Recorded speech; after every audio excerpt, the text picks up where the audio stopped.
Critical minerals are all the rage these days, and for good reason. These are the raw materials that go into making any technologically advanced product, from a smartphone to a fighter jet. And many of the world's governments have just woken up to the fact that China dominates access to these minerals, at least in their processed and usable forms. That has the US, the EU, Japan, and many others looking for an alternative. And Central Asia might just cash in. The US Geological Survey maintains a widely referenced list of critical minerals and rare earths essential for national security, economic stability, and supply chain resilience. The final 2025 list included 60 critical minerals, ranging from aluminum and antimony to copper, chromium, lithium, nickel, and tungsten. Central Asia has, or is believed to have, significant quantities of around half that list. As an added bonus, Central Asia already has a well-developed mining industry. Kazakhstan is the world's largest producer of uranium. It is the third largest chromium producer, and it is a top 10 exporter of copper. Uzbekistan, similarly, is a major player producing copper, uranium, silver, and gold. Mountainous Tajikistan and Kyrgyzstan are also mineral resource rich. 54% of the EU's antimony imports come from Tajikistan, and in December 2025, the UK and Kyrgyzstan signed an MOU outlining cooperation in the critical minerals sector. As the geopolitical race to secure alternative sources for critical minerals heats up, interest in Central Asia's mining sector has kicked into a new gear. The question now is whether the region's 5 states, Kazakhstan, Kyrgyzstan, Tajikistan, Turkmenistan, and Uzbekistan, can actually benefit over the long term from a literal and figurative gold rush. You're watching The Diplomat Asia. Today we're exploring the influx of investment in Central Asia's resource sector, how the region's governments are looking to benefit, and whether both sides can actually achieve what they want. For the US and others, untangling their reliance on China. For the Central Asian states, avoiding the infamous resource curse. Central Asia isn't a newcomer to the natural resources market, as Arujan Merhanova, a senior analyst at Outpost Eurasia, explains. For many years, Kazakhstan has been a leading producer of uranium. Uzbekistan as well is a uranium exporting country. Kazakhstan is quite rich with copper, zinc, chromite is one of the top 3 producers globally. And for Uzbekistan, I think there's a lot also to offer.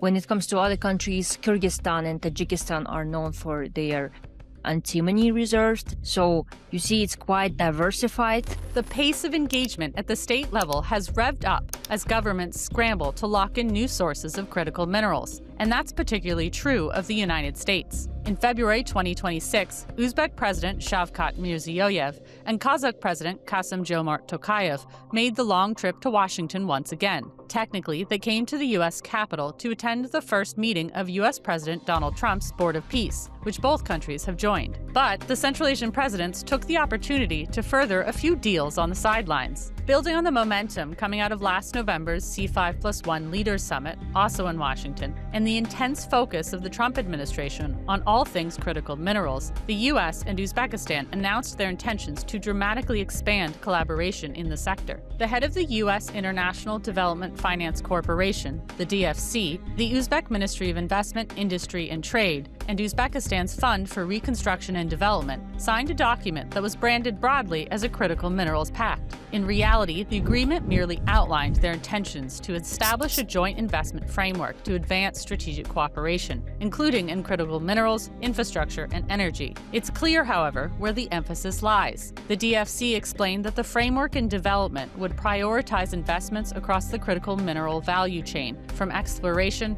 extraction, processing, and beyond. The framework will also include a proposal for the establishment of a U.S.-Uzbekistan joint investment holding company. On Kazakhstan's side, a deal announced back in November was further fleshed out in February. U.S. firm Cove Capital reached an agreement with the Kazakh government to build a tungsten mining and processing plant, starting with a $1.1 billion capital expenditure. In February, Cove Kaz Capital Group, a subsidiary of Cove Capital, and Kazakhstan's Tau Ken Samruk National Mining Company exchanged definitive transaction documents, including a share purchase agreement and a shareholders agreement, to advance the development of the Northern Katpar and Upper Kairakti tungsten deposits in Kazakhstan. Earlier, during a trip to Kyrgyzstan and Kazakhstan, U.S. Special Envoy for South and Central Asia, Ambassador Sergio Gore, announced that the DFC had issued letters of intent exploring the possibility of up to $700 million for both debt financing and project development funding for Kavkaz Capital Group's investment in Northern Katpar. Northern Katpar and Upper Kyrgyzstan are believed to be among the world's largest deposits of tungsten. These aren't random deals, but part of a growing concentration in the U.S.-Central Asia relationship. Arajan explains. I would say it is becoming more and more central to the relations between the United States and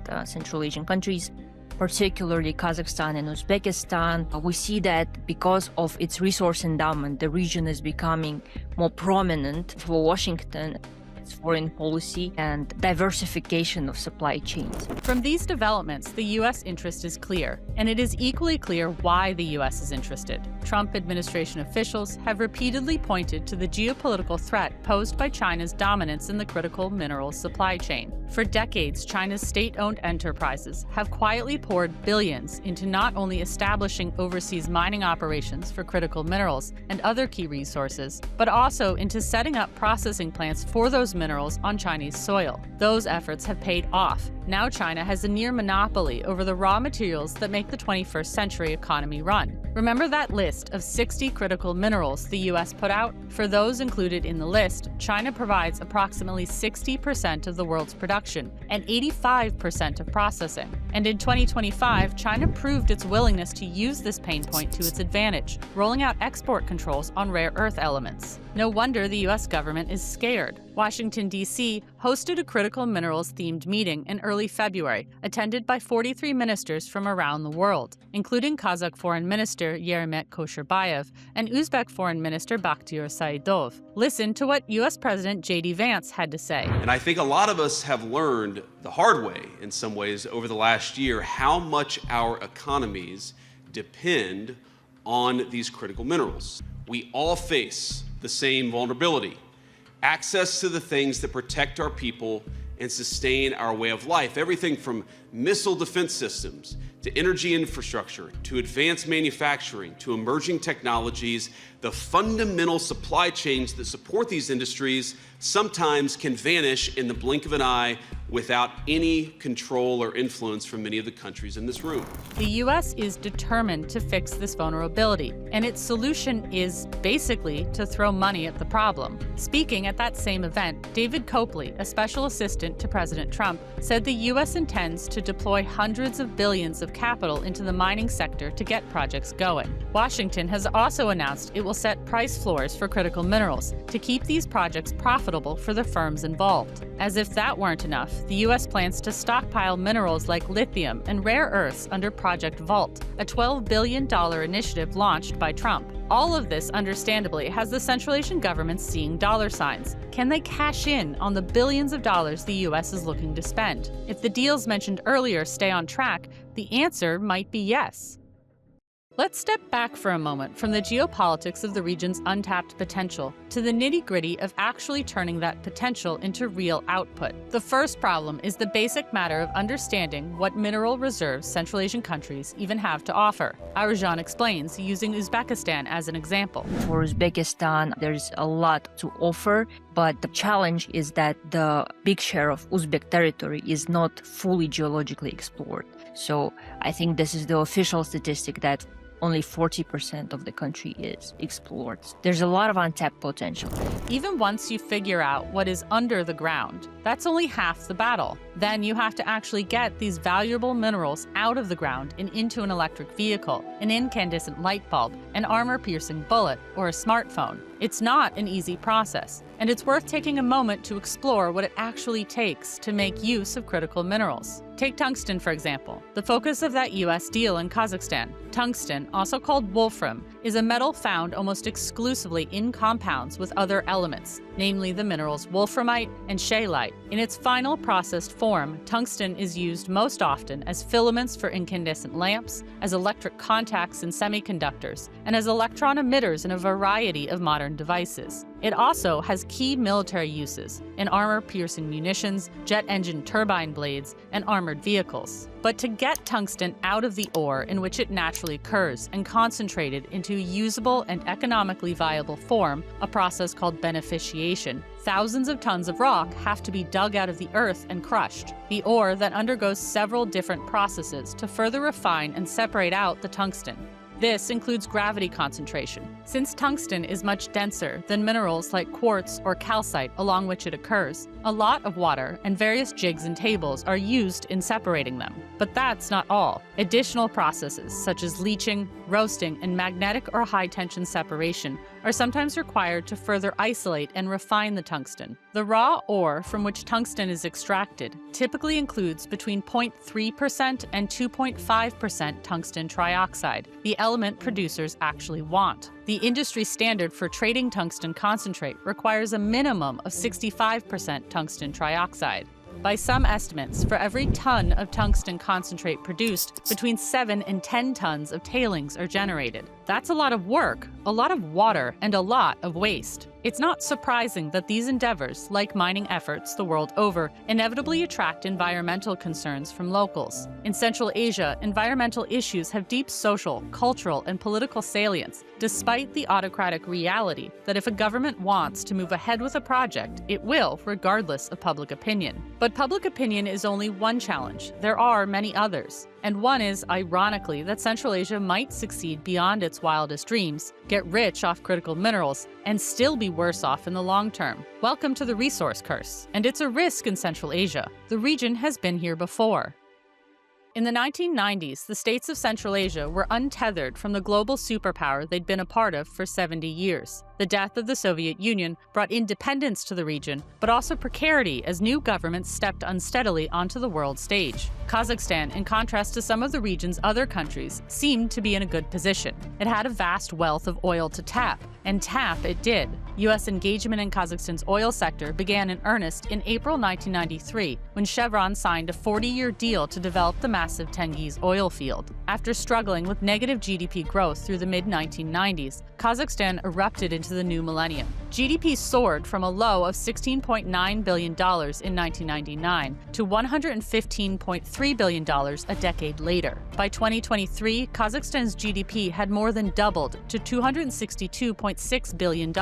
Even accounting for inflation, the growth Kazakhstan's economy has experienced over the last quarter century is uncontestable. Kazakhstan's economy, however, came to rely on oil, gas, and mineral exports. Remember uranium? Its dependence on resource rents, that is, money earned by selling natural resources, rather than productive economic activity, shaped and was shaped in turn by its political structure, helping foster and consolidate the Nazarbayev regime's firm grip on power. In some ways, the critical minerals boom of the 2020s resembles the 1990s oil boom. But as Aruzhan explains, there are important differences between the two extractive industries. I think there are multiple similarities, especially when it comes to the framing, the rhetoric around it, the intense geopolitical rivalry, the need for foreign investment and technologies. But to be fair, there are many more differences to it. So structurally, the production of oil and critical minerals are very different processes.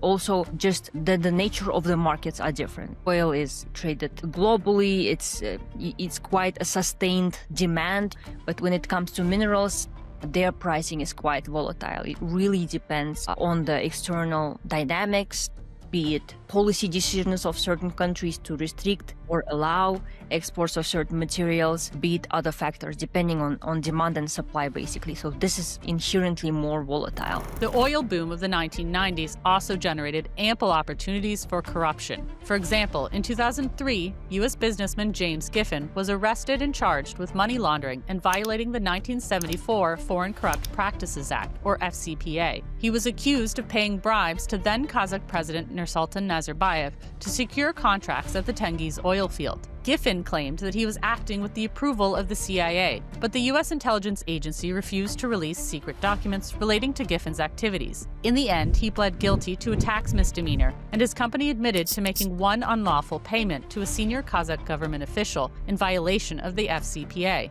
On the Kazakh end, members of the extended Nazarbayev family have been repeatedly implicated in corruption scandals tied back to the oil industry. Corruption risks are equally present in the critical minerals sector, as Aruzhan explains. Absolutely. Corruption risks are present in the mining industry because it is extractive in nature. Also with just the process itself, getting licenses, obtaining permission for land, and the tax regime as well. Of course, where there is rent, there is rent-seeking behaviors. These risks can be mitigated, but that's usually accomplished with transparency, not something the Kazakh government is always comfortable with, and not something that its other key partners in this sector require. Remember that China processes the vast majority of the world's critical minerals, regardless of where they were mined. This includes critical minerals mined in Central Asia. The EU and the US, they don't share borders with Kazakhstan, so this is where China's competitive advantage lies in. Logistics costs, infrastructure costs are much more competitive. So Chinese companies are usually vertically integrated in Central Asia's minerals industry because they have a lot of processing capacity, refining capacity at home. It is just easier, right? So China's dominance in midstream and upstream processing makes it such a great partner for the region, but also its proximity. We see big projects with the presence of Chinese companies in processing as well, in processing locally. So in Kazakhstan, there's a pipeline of projects with the presence of Chinese companies. As Aurjan said, China is engaged in a wide array of projects in Central Asia, many of which can be lumped together under Beijing's Belt and Road Initiative. In fact, Chinese leader Xi Jinping unveiled the BRI to the world in a 2013 speech in Kazakhstan, more than a decade after the BRI was launched, and despite expectations that investments would slow, there's a host of new projects on the horizon. In June 2023, Kazakh Invest, Kazakhstan's rebranded national export and investment agency, struck a deal with the Chinese mining group to develop deposits of non-ferrous and rare metals in Kazakhstan with an initial investment of $100 million. The next year, in June 2024, the China Non-Ferrous Metal Mining Group signed a deal with Astana to build a $1.5 billion copper smelter, which will source copper concentrate from existing processing plants in Kazakhstan. And then, in June 2025, China's East Hope Group announced plans to invest more than $12 billion to establish a vertically integrated aluminum production complex in Kazakhstan. As these deals illustrate, China's interests and engagements in Kazakhstan's mining sector are varied yet consistent, and this is broadly true of the rest of the region. China has significant mining investments in nearly every Central Asian state, and has for some time. Edging into this existing ecosystem will require new and better offers. If Central Asia wants to truly benefit from this boom cycle, it needs to think long-term. Here's Aurjan one more time. First things first, there is a need to move up the value chain. On behalf of governments, it is necessary to put incentives in place to invest not only in extraction but also in processing. The recent MOUs really attest to this because we see foreign investors committing for not only extraction but also processing and refining. Another step would be to really invest in infrastructure and exploration. Another thing is, which is usually not mentioned but it's really critical, it is human capital. So that when these jobs are created through these big projects, there are people to employ, there are specialists who are local and talented. In addition to that big tungsten deal for Kazakhstan announced last November amid the C5+1 summit, the Colorado School of Mines announced it would open its first international campus at the newly established Ulitau Technical University in Zhezkazgan, expanding on its existing cooperation with Satbayev University in Almaty. Human capital investment gets far fewer headlines than big mining contracts, but it is of immense importance if the states of Central Asia want to truly capitalize on their resource wealth for more than a quick buck. And for the US too, making sure that there are experts and facilities in Central Asia able to not only mine these resources, but process them into usable forms is the real key to edging China out of the supply chain, at least a little bit. Thanks for watching The Diplomat Asia. Critical minerals are a key part of the US relationship with the states of Central Asia, but there's more to the story. Check out our explainer video on the C5+1.